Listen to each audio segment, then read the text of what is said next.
our community. However, COVID-19 cases are at an all-time high. Our hospitals are full of individuals positive for COVID-19, and people are dying from COVID-19 every day. Today, our 7-day metric indicates we are at 35.8% positivity in our community. This is the highest that we have seen since the start of our pandemic. We are averaging 888 positive cases a day in the month of January. Yesterday, our Polk County hospitals were treating 319 infectious and post-infectious COVID-19 patients. Our healthcare workers are exhausted and resources are limited. We have individuals in our hospitals who are post-infectious with long-term health consequences from this virus.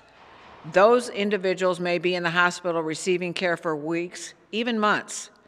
77% of the ICU patients in Iowa are unvaccinated.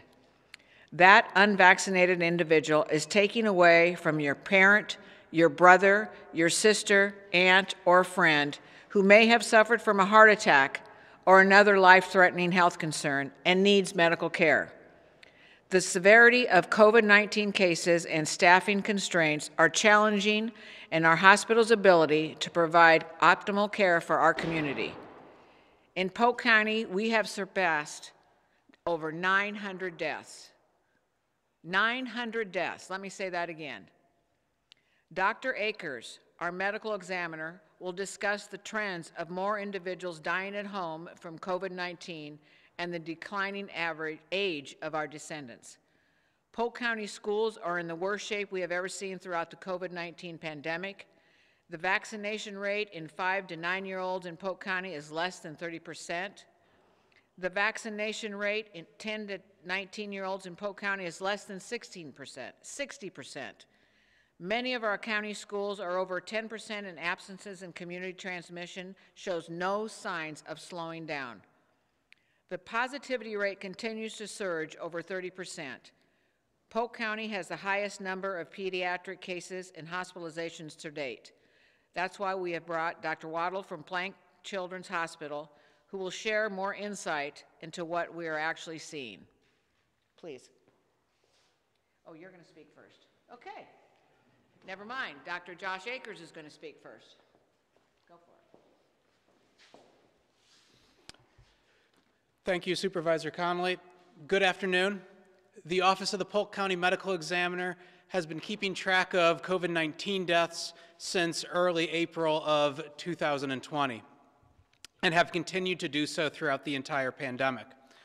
Over this time, the average age of decedents has been 74 years. We have noticed, however, a decline in average age as the pandemic progresses. The average age of decedents in 2020 was 77. That decreased to 71 in 2021 and further decreased as of today to 69 in 2022.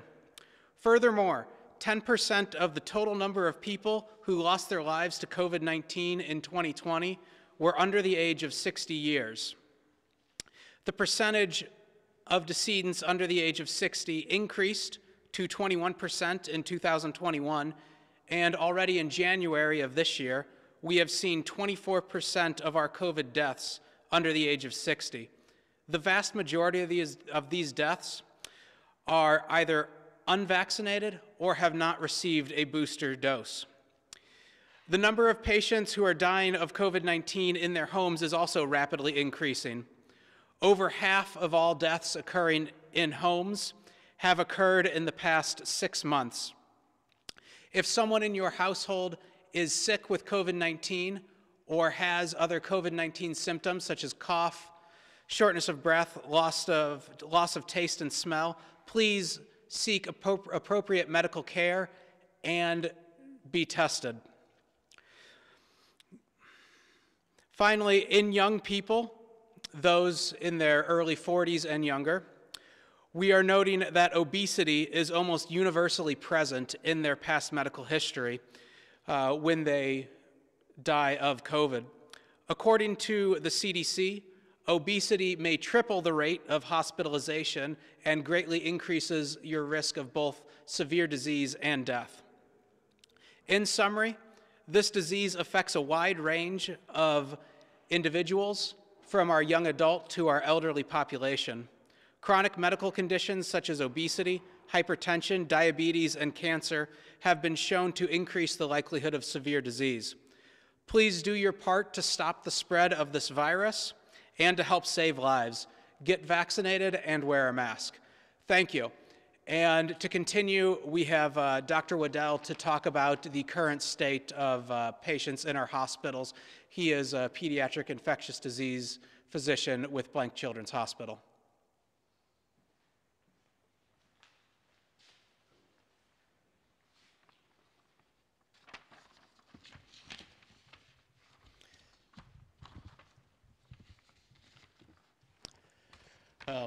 Thank you for giving us this opportunity to speak. I wanted to touch base with the public and let them know what we are seeing in children who are hospitalized with COVID-19. It is still the fact that most children with COVID-19 infections have mild disease and do not require hospitalization. However, we have seen a significant increase in childhood hospitalizations over the last month.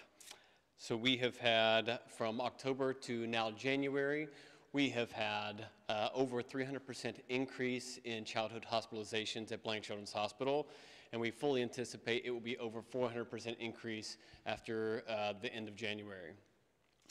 Like the adult population, in the pediatric population, the vast majority of children who are hospitalized are unvaccinated. Approximately 94% of children hospitalized with COVID are not fully vaccinated. Some of those children are not vaccine eligible, meaning they're under 5 years of age, but a large number of them are 5 years or older, and these hospitalizations could have potentially been prevented. Also of note, we have never had a child hospitalized in this time frame who has required ICU care or being on a ventilator who has been vaccinated. This huge increase in cases is most likely secondary to the Omicron variant, which is highly, highly infectious. Wanted to give a few examples of what we have actually seen in our hospitals. So we have seen a huge increase in young children, including infants and even newborns, who are hospitalized with COVID. Some of these neonates or infants under a month of age have even required to be on the ventilator, and most of them got it secondary to their mothers having COVID at the time of delivery. We have also seen an increase in cases of children born to COVID-positive mothers, and the vast majority of them are unvaccinated. We have seen the gamut of ages. We have seen school-age children and even high schoolers who are hospitalized with severe COVID, and even healthy athletes who have had severe COVID and now will miss the majority or all of their sports seasons. Even more concerning is we have seen a large number of cases of something called multi-system inflammatory syndrome in children, or MIS-C. This is when a child contracts COVID. They beat the virus, but their immune system does not get the signal to turn off. And about a month later, their immune system starts attacking multiple organs in their body, and the majority of them have heart involvement, meaning they have heart inflammation and inflammation of their coronary arteries as a result of this syndrome, and we do not know the long-term outcomes of children with MIS-C. I have never personally seen a child with MIS-C who has been fully vaccinated. So where does that bring us? That brings us to how do we prevent more and more children from filling our hospitals? The most important thing is to have your children vaccinated. That includes every child who's 5 years of age and older. And if your child is 12 or older, they are now eligible for the booster, which should be given 5 months after their second vaccine dose. These vaccines are highly effective and extremely safe in children. I want to quickly address one concern that is frequently brought up, parental concern, and that's something called myocarditis. So myocarditis is inflammation of the heart that can happen after receiving the COVID vaccine. This has led many parents in our communities to avoid vaccinating their children. It should be known that the rate of myocarditis or heart inflammation after contracting COVID is over 6 times higher than getting myocarditis after the COVID vaccine. And that's for males who are much more likely. For females, it's over 50 times more likely that you will have myocarditis after infection compared to vaccination. So what do parents do? Number one, vaccinate your children as soon as possible. 2, wear masks in public. And then 3, if your children are sick or symptomatic, please stay home and get tested. Thank you. We will now turn it over to the Director of Public Health, Helen. Thank you, Dr. Waddell, and thank you, Dr. Akers, and thank you, Angela. Well, as you have heard, the Omicron variant is spreading rapidly through the county, and we need your help. Younger adults are dying, children are being hospitalized, and our healthcare providers, including our health department staff, are overwhelmed and exhausted. We need the community to do everything in its power to help us alleviate this unsustainable surge. You're going to hear some familiar asks and themes. Please get vaccinated. If you are eligible for your booster, get your booster. COVID-19 deaths are largely preventable. CDC data indicates that COVID vaccines plus boosters reduce the risk of dying 68 times. If you are sick, stay home. In addition to COVID-19, we are seeing tremendous caseloads of other cold and flu viruses circulating in our community. Regardless of if you have COVID or not, stay home when you feel unwell and get tested for COVID. If you are awaiting COVID-19 test results, please stay home until you receive those results. You are potentially putting many others at risk if you are out and about in our community while you are awaiting those test results. Finally, as a resource to our community, we have opened a new testing site at Polk County River Place that offers both rapid and PCR tests.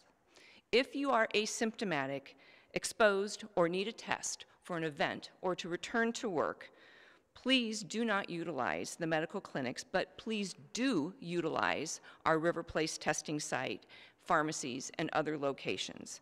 Only those who need medical care should be seeking testing at doctors' offices.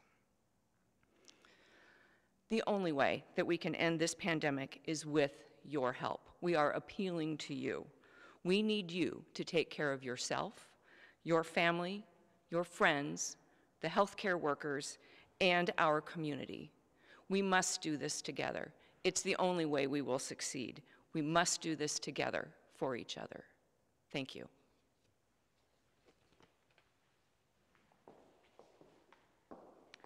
Does anybody have any questions for any of these folks? As you can see, we're all pretty passionate. We've come a long way, but we're tired, and we need your help to get the word out. You're saying that any one of you guys can answer this. You're saying it's at 300% right now, and you expect to see it to 400%. Is that correct? When we compare the number of hospitalizations in children in October, and we compare that to what we have already seen in January, which is not completed, it's about a 330% increase. So we anticipate by the end of January, it will likely be even higher than that. And can you speak a little to the severity of the symptoms those children are facing and how long their hospital stays are? So it varies. So some children have symptoms consistent of croup or bronchiolitis that a lot of parents have heard about. Those hospitalizations can be shorter, maybe 3 or 4 days, but we do have a number of children who have been in the ICUs as well as been on the ventilator, and those hospitalizations often last weeks. I was wondering, other than being unvaccinated, what do you know of some factors that might, make it more likely that children are hospitalized for COVID-19? So there are a few risk factors. They are similar to the risk factors in adults, with one of the most common risk factors being obesity in children. We see some of our most severe cases among obese children. Children with cancer and other immunodeficiencies or immune system problems, they have higher rates of being hospitalized.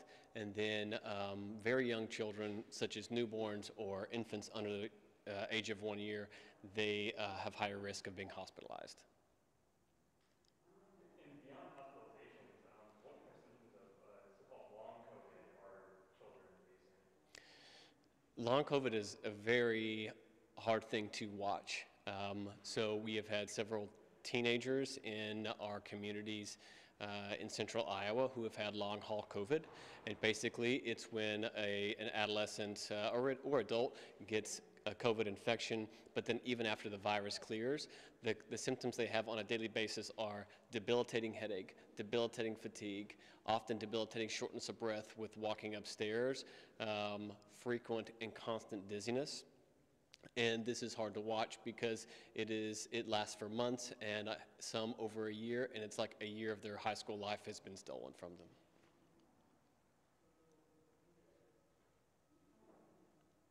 With Miss C, how long have you all seen those kids in the hospital? Some of the Miss C cases, the mild cases of Miss C that require hospitalization, those are maybe also 3 or 4 days, but the more severe ones that end up in the ICU, they're often in the hospital for a week or longer, and they usually need medications continuously ran through an IV just to help their heart beat appropriately. And then they need long-term follow-up with our cardiologists. What are the parents of these kids that are in the hospital? You can't divulge patient names or anything like that, but what are they saying after they're watching their kid go in the hospital and just having to be on the bed, you know, long-term, short-term? What are they saying?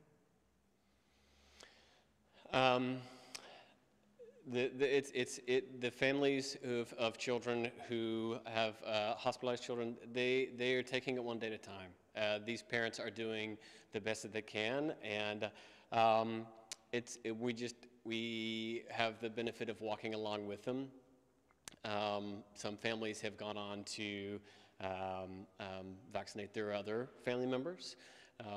And it's just a hard thing to watch, but it's a day at a time for those family members. We can switch gears to vaccines. The last time I checked, while a majority of Iowans are fully vaccinated with the 2 shots or the 1 shot of J&J, I think like a quarter or so of Iowans have been boosted. Can you speak at all to that lag and how to kind of converge booster shots? Yeah, I can talk about the boosters, and then if there's more specific public health data, I can turn it over. But in general, with the Omicron variant especially, we're starting to see some waning immunity, and the immunity wanes. And so what we know is that we really do need that booster if it's been 5 months or longer since your second dose of the COVID vaccine, to provide protection. And that booster provides a significant amount of protection that was alluded to earlier. I don't know if there's specific data. Yes, you're correct. Less than 30% of Iowans have received their booster dose. And it's very, very important that if you're eligible for that booster dose, that you get that booster dose. The CDC data indicates that if you are simply fully vaccinated, 2 doses, that will reduce your risk of death by 17 times, excuse me. But if you are fully vaccinated and boosted, as I mentioned earlier, you reduce your risk of death by 68 times. That's how effective that booster is. So we really do need people to get that booster. That offers you the best chance of protection against Omicron, along with masks and staying home when you're sick and all those other good things. These are in adults, and the data from the CDC is in adults. I have not seen any data for children at this point, but I think you're hearing a clear theme, which is get all of the vaccinations that you're eligible for, which is being not fully vaccinated. The CDC refers to it as being up to date. We encourage people to be up to date on their vaccines. With vaccine rates being what they are, this infectious Omicron variant,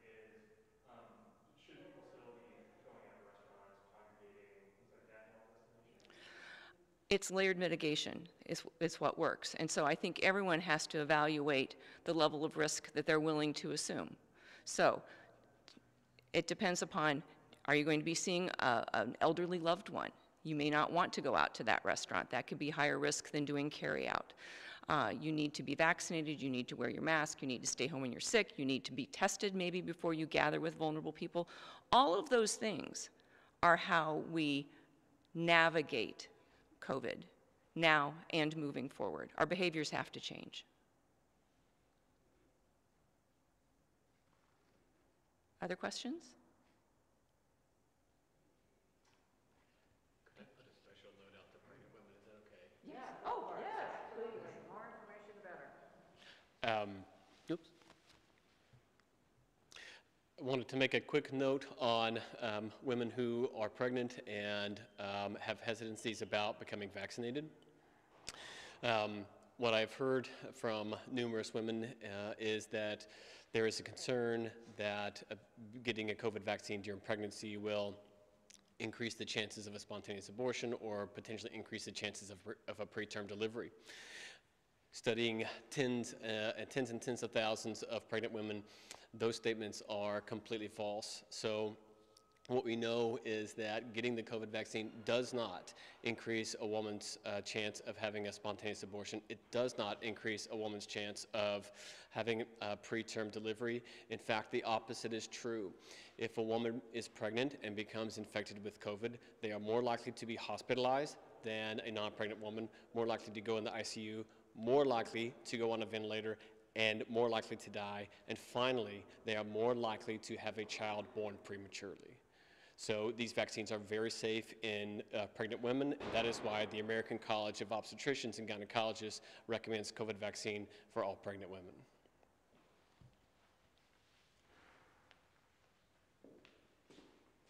Okay, that wraps it up. Thank you very much for coming. If you have any additional comments or questions, get a hold of John Cahill or NOLA with the Health Department, and we'll get you answered. Thank you. Thank you all for